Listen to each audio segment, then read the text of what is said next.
Hello everyone, so this is your lecture for the Intro to Light Microscopy. So you guys are in a microbiology class. We are working with very tiny things that in order to see individually, so individual cells, we need to use a microscope. Sure, you can see bacteria once they've grown enough, when there are enough of them to be a colony or to make a culture look cloudy, but to see individual cells, we got to use a microscope. There are different types of microscopes, and these can be categorized by the light source or the energy source. That's a better way of phrasing that. So your light microscopes include bright field microscopes, dark field microscopes, phase contrast, fluorescent microscopes, and confocal laser scanning microscopes. These are the ones that get their energy from photons, or the image is created by photons. Electron microscopes are those that an image is created by electrons. So these are going to be scanning electron microscopes and transmission electron microscopes. It's pretty easy in that the only two electron microscopes have that in the name. So a table of differences: light microscopes, the radiation source, the energy source for a light microscope is going to come from light. From an electron microscope, it's going to come from electrons. For a light microscope, you can look at living cells, or of course you can look at non-living cells. For an electron microscope, they all have to be dead. You cannot look at living cells with an electron microscope. The maximum magnification you can achieve is going to be much larger for electron microscopes than for light microscopes. We can get up to about 2,000 times what we can see with the naked eye with a light microscope. For an electron microscope, we can get up to 500,000 times. So we can see organelles and much tinier things like viruses with an electron microscope. The maximum resolution, of course, is also going to be very different. For a light microscope, that's going to be about 200 nanometers. For an electron microscope, that's going to be about 0.5 nanometers and even 50 picometers. Depends on your budget and the technology available. So the bright field microscope, the type of microscope we're going to concern ourselves with the most, is a standard scope used in teaching labs all over the country, not just our lab. The light source comes from below the specimen. So that's one of the key differences. Your light source is coming from below. The limitations of bright field microscopy: we can have low contrast with biological samples. It's not necessarily easy to tell the difference between the background and a cell, or a cell and its organelles. That is also due to low optical resolution. So what we mean by resolution is the ability to tell 2 points apart. So for those of you who have glasses, when you take your glasses off, perhaps if I hold up a piece of paper that has two dark lines pretty close to each other on it, you might not be able to tell that it's two separate lines. It might look like one thick dark line. That's a difference in resolution, or the ability to tell the difference between two different things. So here I have up at the top, you've got this big rectangle, big blue rectangle. It looks like just one object, when in reality, if we had better resolution, we could tell it was two smaller objects. So we are limited in our resolution. So we might not be able to tell that there are two separate things depending on our magnification and the quality of our equipment. And a lot of samples are naturally colorless. So these samples are not easily visualized with a bright field microscope. Now we can enhance our images by adjusting the light source to the specimen. So you guys are going to have the ability to dim and brighten your light in a couple different ways. The first sample that you look at, so the prepared sample, go ahead and just mess with all the components on the microscope that we've talked about here. Your condenser, you can change the diaphragm. You can adjust where you're focused, see what gives you a better image. So adjusting your light source is going to have a huge difference. If you think of bright field microscopy like being outside at night and somebody's walking ahead of you and there's a car coming, you can see the headlights of the car and the silhouette of the person in front of you. Well, if instead of a person, it was a very thin stick or just something really thin, the amount of light that is coming from those headlights might be so bright that you can't really see the shadow of that very thin thing. So like if there's a dead bug on the headlight, there's so much light coming from it, you might not be able to see a silhouette of that dead bug. Hopefully that makes sense. You can also use oil immersion to obtain a better image of your sample. So for those of you who have taken physics, You might remember something called a refractive index, that materials will bend light a certain degree based on the incoming angle and the material properties itself. Light is not a vacuum. There are molecules of gases and other particles in the air that are going to change the direction that the photons are moving. So it's going to bend light a little bit. This doesn't really affect us from day to day because we are seeing things on such a large scale. But when we look at our samples on 100x, we are more susceptible to the refractive index of air, making things not be in focus. So we need to get rid of the air between our sample and our objective lens when we are at 100x or higher. So when we are using when we are using the 100x objective, which for your microscopes is a 1000x magnification. We'll talk about that math in a second. So to get rid of that air between your sample and the objective, we use oil. It's called immersion oil. It has a known refractive index that works with the light coming from our sample. We only use that with our 100x objective. It will make everything else blurry if you get it on any of your other objectives, so it's only for our 100x. And then we can also stain our samples. So many of our samples are very translucent. It's very hard to see them. If we stain them, we can see them much more clearly. However, that will kill our samples. So if we wanted to view the movement or the dividing, anything that's activity performed by a live cell, we can't use a stain. So we need to be able to see things when they're alive too. Staining will not let us do that. So some images from a bright field microscope. Notice the background is bright. So if you see a question on some kind of assessment, you might be asked the difference in appearance of an image from a bright field or a dark field microscope. Bright field is talking about the background. The field is bright. The background is bright with a bright field microscope. The dark field microscope, the background is going to be dark. So again, for your bright field microscope, you have a dark organism on a light background. And maybe the image on the left and the image on the right, you wouldn't necessarily say that the organism is dark, but relative to the background, you have darkening, even if it's just the edge of the organism. So this is the example of somebody walking in front of you and a car is approaching and you can see their silhouette in the headlights. You have brightness around your sample, around your person, and then you have a dark silhouette of the person on your sample. What you see is also going to depend on the organism. If you've stained it, you are not staining your wet mounts today. You will get stained samples for your prepared slides.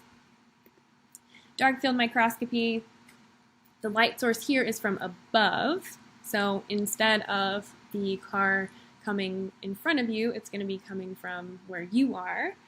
So the light source is shining onto the top of your sample, the top being where you are looking. This is good for seeing things like organelles. It can enhance the contrast in unstained specimens, so that's when you would use, or why you would want dark field microscopy. You also can have a better resolution, so the ability to tell the difference between 2 points with a dark field microscope versus light field. Your limitations, low levels of light are available, so you must have a very bright light onto your specimen, which can damage it.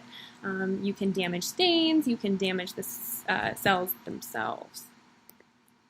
So images from a dark field microscope, dark field, the field is dark, the background is dark, and your sample is what is lit up. So the light hits your sample from the front, or from your viewing angle.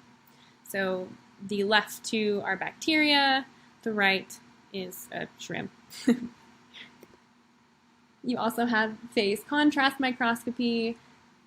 This gives you more of a three-dimensional image. Of course, when you're viewing it, it is two-dimensional because you can only see it from the top. So you've got an X and a Y axis, and you don't necessarily have the Z axis towards you. You can't pick out slices.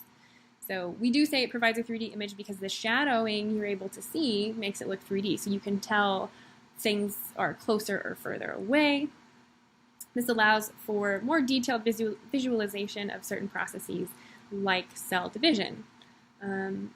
This is going to give you a specimen with various shades. So again, that will tell you things are closer or further away. And of course, these images are more detailed than bright or dark field microscopy images. So some examples here, if we look at these first set of 3 images, this little pinkish red guy, you have your bright field image, you've got a bright field. You have your dark field microscopy image, you've got a dark field, and then you've got phase contrast. So you can see some of the shadowing here that makes it look a little bit more 3-dimensional. So you might say that the center of this thing was raised. You also, with phase contrast, we said, have more contrast in your sample versus light field microscopy. So here with figure 2, that's more obvious. This is a light field microscopy image with no staining. It's very hard to see stuff, and this is what you're going to see with your wet mount. If you had phase contrast, you could see more components of the cells or the cells themselves versus light microscopy. So you can also see smaller things a little bit more clearly without staining. So down here at the bottom, bacterial endospores are things you're going to learn about later. They're basically seeds from bacteria so that they can come back to life later when conditions are more favorable.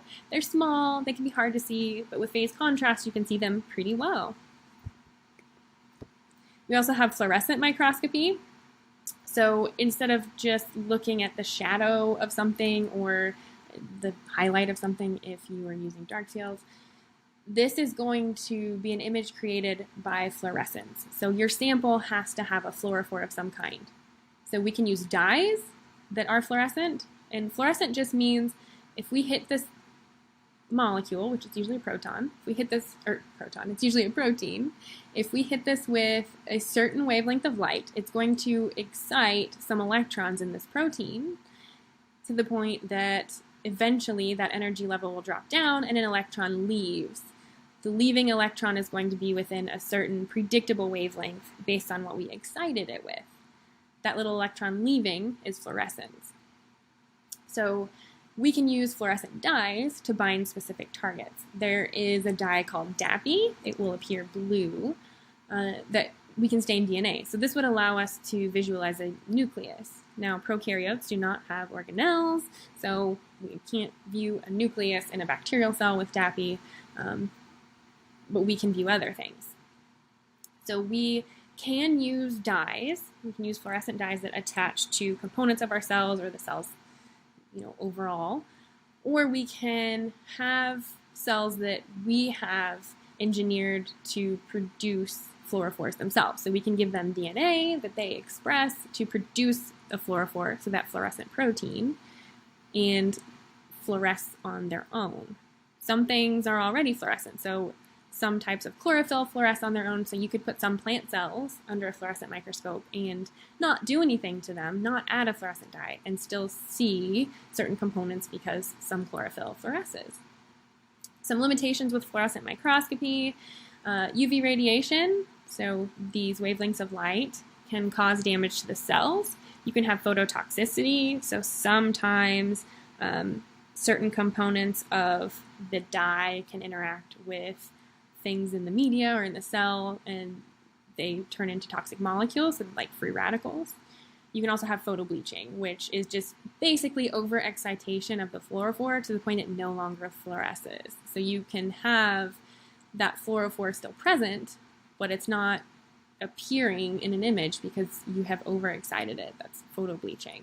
Basically, what you need to know for the limitations is you can kill your cells, or you can have a false negative if you have overexcited your fluorophore. So if your fluorophore is no longer glowing, basically, you might falsely say that the thing you're looking for is not there. So if you use DAPI to look for DNA and you photobleach your DAPI, then you could falsely say, well, there's no DNA here because it's not fluorescing anymore, when it actually is. You've just overexcited it. You actually do have DNA there. So again, in summary, this can either cause damage to your cells, it can kill them, or you can damage the fluorophore and not be able to see anything. So this is really technique heavy. There's a learning curve to using fluorescence microscopy, but it's not bad. So images obtained with a fluorescent microscope. Now don't just look at the background when you're answering questions like what type of microscopy based on this image do you think this was obtained with, or was this image obtained with? Sure, this might look like dark field microscopy. However, these things are fluorescent. They kind of look like you're at a rave. This is fluorophores being excited and emitting an electron. So they're falsely colored by the computer based on the wavelength of light measured. So if you looked at the raw data, these would probably just look all white. But if we know we had a certain wavelength of light being emitted from our sample, we would color it a standardized color. So your images will be fluorescent. They kind of look like neon signs or glow sticks. You also, with a fluorescent microscope, can take several different images at different wavelengths of light. So if you can remember from physics or maybe even just high school, light appears certain colors because of the wavelength. So the energy of the photon hitting your retina, is going to determine whether you have a certain color of light. So if I stained for several different components using fluorophores that excite and emit at different wavelengths, I could take images of just those components I stained for.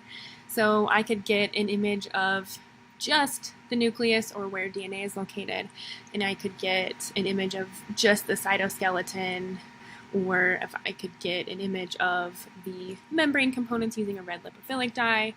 I can look at those individually, or I can combine them to see where these components are within the cell. We also can just stain individual bacterial cells with fluorophores, or we can have these bacterial cells produce the fluorophore themselves. So in that situation, we can view them alive because they are making these proteins as part of their regular metabolism. Confocal laser scanning microscopy is similar to fluorescent microscopy in that we are looking for fluorophores.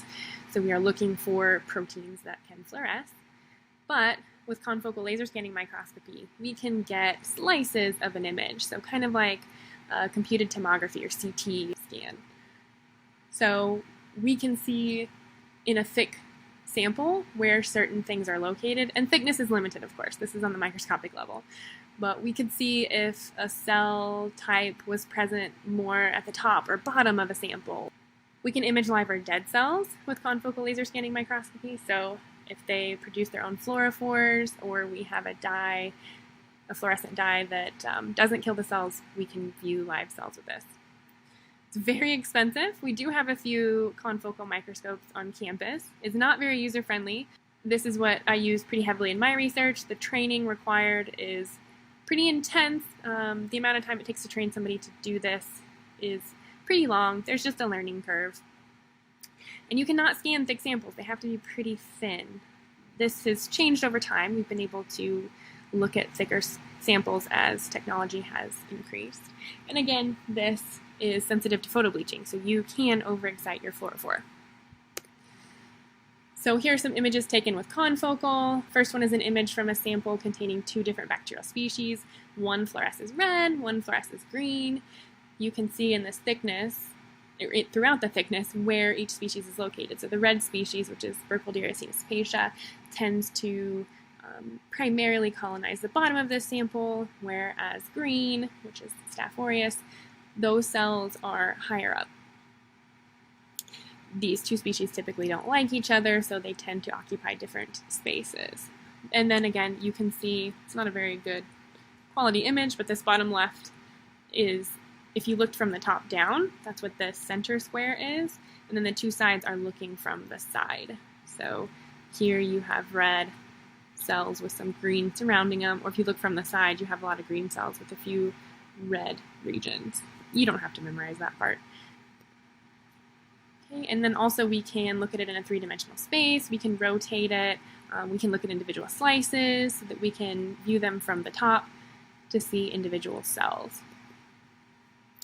And we have also scanning electron microscopy. We have this ability on campus as well. This will generate 3D high-resolution images. Now, in the name, it's electron microscopy, so we're using electrons to generate an image, not photons. Electrons are directed at our sample, and they scatter across the surface and reflect back, which are then detected by the microscope. the signals from the electrons detected provide information on the topography of the sample. So we can see it looks three-dimensional. Also, if you've ever seen or felt one of those maps that they have like the mountains and valleys and whatever all elevated or not on the map, this generates an image that looks like that. You have shadows, you can see things really clearly at a very high resolution. However, you cannot view live specimens. They have to be dead for this. It's extremely expensive. Samples must be fixed and dehydrated. So if you have a sample where removing all the water destroys it, you can't use scanning electron microscopy. And you can only scan the surface, so you can't see inside of the specimen with this. Here are some images. So it does produce very high resolution images that we can color later. So this blue and yellow image is artificially colored. You get this black and white image of Pseudomonas aeruginosa. These cells are about 1.5 to 3 micrometers in length. So very small, but we can see the surface really clearly. We can even see things like texture. We've got pollen grains here, kind of in the center. You can see a Golgi apparatus at the top. And at the bottom, we can even see viruses, which are very, very tiny. So this is what the influenza virus looks like. And then you've also got transmission electron microscopy. So this is the second type of electron microscopy. This is going to generate a two-dimensional image. It uses electrons that pass through the sample rather than electrons that just refract from the surface. So this can provide information about the interior of the specimen. So they transmit through the sample. So you can think transmission electron microscopy, you can see interior structures. Scanning electron, you can only see the surface. So if you put something in your scanner, it's only going to copy the surface of what you put in there. So you put in a piece of paper, it's not going to copy what's on the other side of the paper. Transmission electron microscopy has a much higher resolution. More recent transmission electron microscopes can visualize specimens as small as 50 picometers. That's pretty small. It's only able to generate a two-dimensional image. You might see some shadowing, but it's still only two-dimensional. It's, again, extremely expensive, and the sample preparation is very complex. Whereas, like with your light microscope, you can just put some stuff on a slide and then put it on the scope and look at it. That's not the case for either type of electron microscopy. So here's an example of some images taken with transmission electron microscopy. You can see the organelles of a plant cell. We can see a bacteriophage, which is, again, very, very tiny. So these are viruses that can infect bacteria. Phage meaning virus, bacterial meaning bacteria. We've got the H1N1 influenza virus down here at the bottom left. And we can see conjugation occurring between E. coli here at the bottom right. You'll learn about this in the lecture a little bit later this semester. But this is basically how they transfer DNA. So again, we're going to be using a bright field microscope. You want to get familiar. I'm going to be using the terms here, and when you ask me questions, please use these terms too. I want you to be familiar with the specific terms so that when you get to the test, you're not like, oh man, I called this a doohickey, but I can't remember what it's actually called. Using these terms will help you remember them when it comes time for a test. So the ocular lens is up top. Ocular meaning eye, that's where your eye is going to go. Clean these when you get in. A lot of people ram their eyeballs into these, and you don't want to get somebody else's eyeball fluids in yours or leave any of your eyeball juice behind. Especially, we're in a pandemic. The body is right attached to the ocular lenses. This is going to transmit the image from the objective to the ocular using prisms. You've got the arm. The arm is this whole space back here. When you carry a microscope, you're going to support it by the arm. So wrap your hand around the arm to hold it, and then your other hand is going to support the base down here. You've got objective lenses. So a lot of people confuse ocular and objective. The objective is close to the object. The ocular is close to your eye. The objective lenses are the ones that are going to usually do the most magnification of your object, depending on the objective you choose. You've got the stage. This is going to hold your sample. This little arm here, the stage clip, it slides back and forth across the stage. It doesn't go over the glass. It goes against the glass. So don't try to slide your slide underneath this. It goes against it. A lot of people try to slide it under, so yours might be loose. There's a screw you can tighten it with. Then you have a condenser. This is going to focus the light through your specimen, because remember, we're using bright field microscopy. The diaphragm is going to control the amount of light that enters the condenser. So you can adjust how bright your image is with the diaphragm. The illuminator is just the light source. You have a coarse focusing knob. This is going to move the stage up and down very rapidly. So these are very large movements. If something is coarse, if you think of sandpaper, you've got very large grains of sand. If you've got a fine focusing knob, you're making very fine movements. So like the fine sandpaper. And again, your base, you're going to support that when you're carrying it. So magnification is different than resolution. A lot of people conflate these terms or use them interchangeably, and they are not necessarily interchangeable. Well, they are not. So magnification is how much bigger a sample appears to be under the microscope than it is in real life. So how much larger is it than to the naked eye? For resolution, this is the ability to distinguish between 2 points, so those little blue boxes we talked about earlier. So this is the amount of detail. So as technology advances, the resolution of our cameras to take pictures increases so we can take sharper images. You can think of that as the resolution. Or the number of pixels that can be displayed on a screen, so the density of pixels increases, that again increases the resolution. So basically you're increasing the quality of the image, the ability to tell 2 points apart. That's the resolution. Increasing magnification does not increase resolution of the image. So calculating magnification, you're going to have to do this, maybe sometime soon. Your ocular lens, so the lens that's near, not smashed up against your eye, is a 10x magnification. So the way that you're going to calculate your total magnification is you're going to look at the magnification of your objective lens and multiply that by your ocular lens, which for this class is always 10x. That's not always the case. There are other options for ocular lenses, so if you're using a different microscope outside of class or in your field later in the future, make sure you check the magnification of your ocular lens before you report the total magnification. So your objective lens in this class, you have the option for 4, 10, 40, and 100x. The 4x is your scanning objective. I usually tell people not to use it in this class. It's kind of redundant with the 10 because your samples are so small. So you can start with the 10x in this class if you want. Go ahead and start with the 4 for your initial sample if you want to get a feel for what you like better. It doesn't matter which one you start with. You can save some time starting with the 10x. So if you were using the 10x objective, you have an ocular lens that also magnifies things by 10 times. Together, that is 100 times larger. When you move to your 40x, and some of you are going to have some not so great 40x objective lenses, they might not focus. That's okay. We'll talk about that in class. But if you're looking at a sample on 40x, you're going to multiply that by the ocular, which is 10x, to get the total magnification, which is 400. And for your oil immersion lens, your 100x objective, multiply by 10 to get a total magnification of 1000. Now, some people don't understand why we need to start at a lower magnification when viewing a sample that requires a lot of magnification.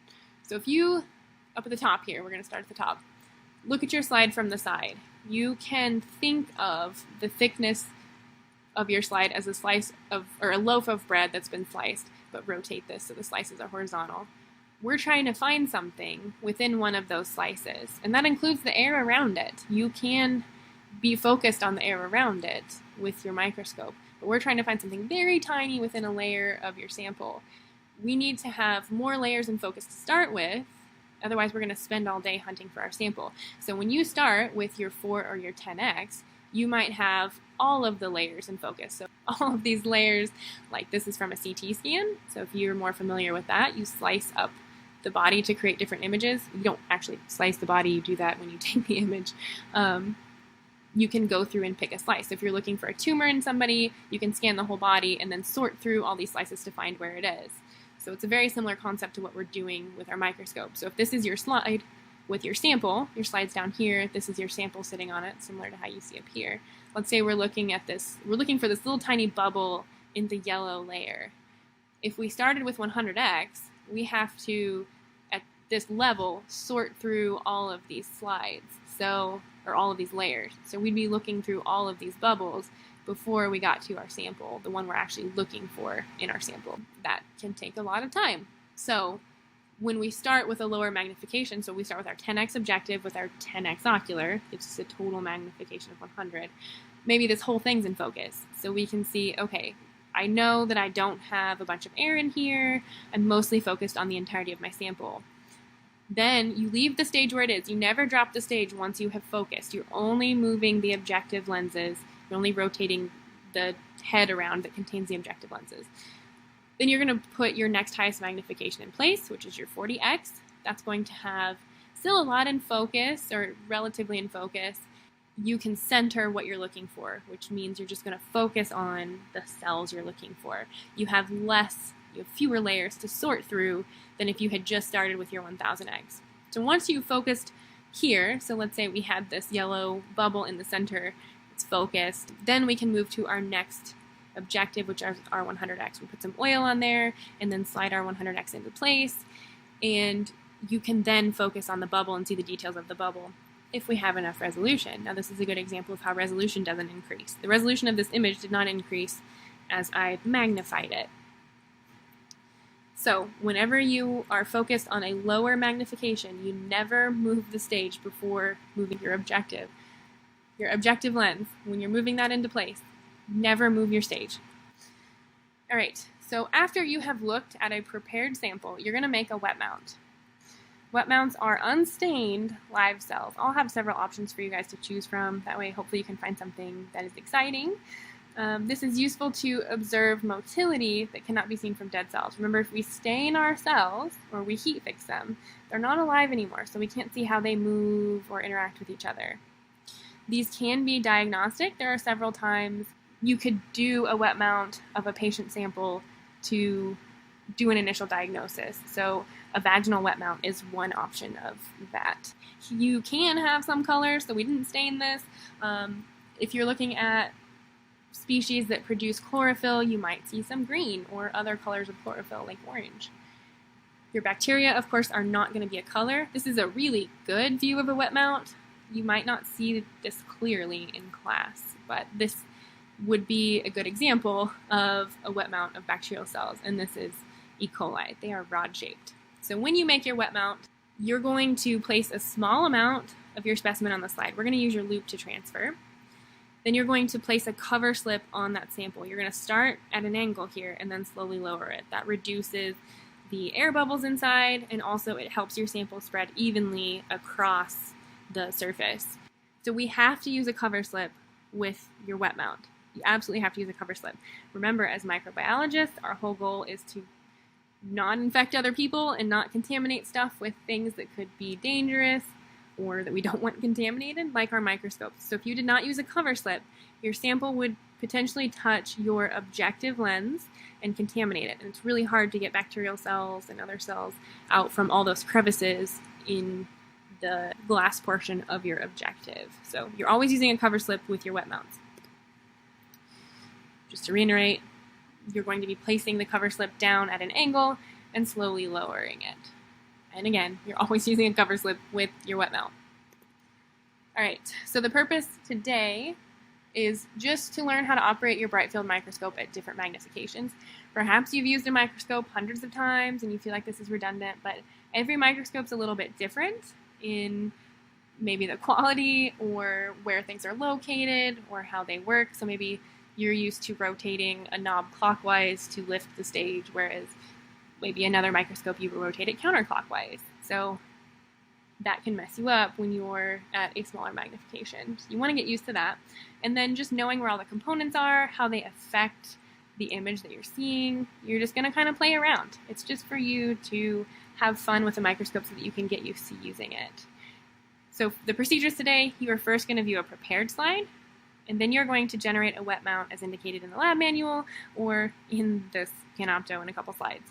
What you can write for your expected results, you don't really know what you're going to have because you have a variety of options for samples. So you might just have bacterial cells, you could see eukaryotic cells, you might see algae, there are all kinds of things you could see. So for expected results, you can be kind of creative here, but ultimately what you're wanting to say is that you expect to see living cells in your wet mount and stained cells in your prepared slide.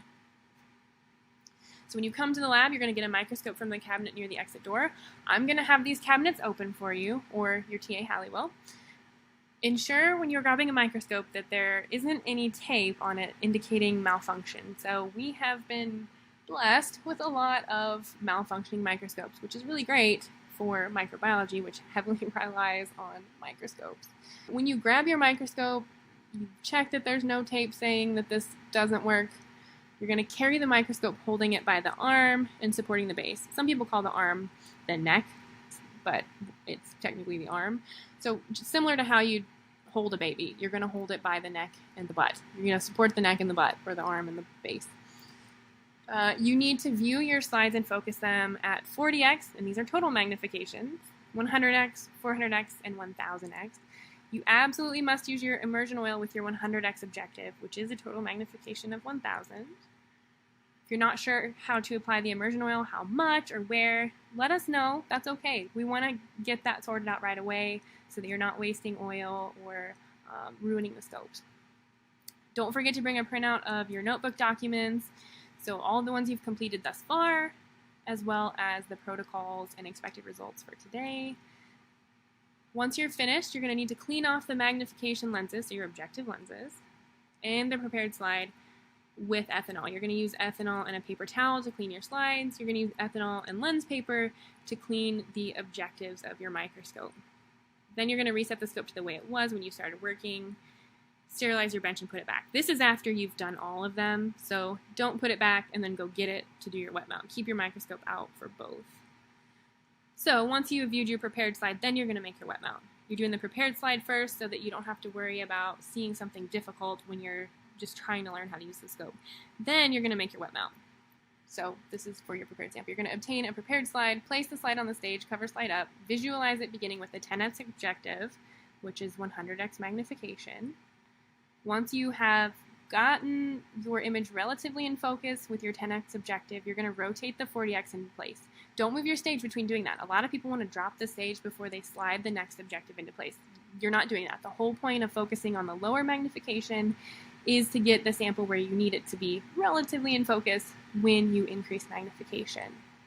So once your focus is achieved with the 40x, you're going to rotate the objective again and place a drop of immersion oil on the slide, kind of in the center where the light is shining, because that's where your objective is going to fall into place. You're going to rotate the 100x into place and focus on the sample. Here, just use the fine focus knob. If you use the coarse focus knob, it's so easy to just blow past your sample.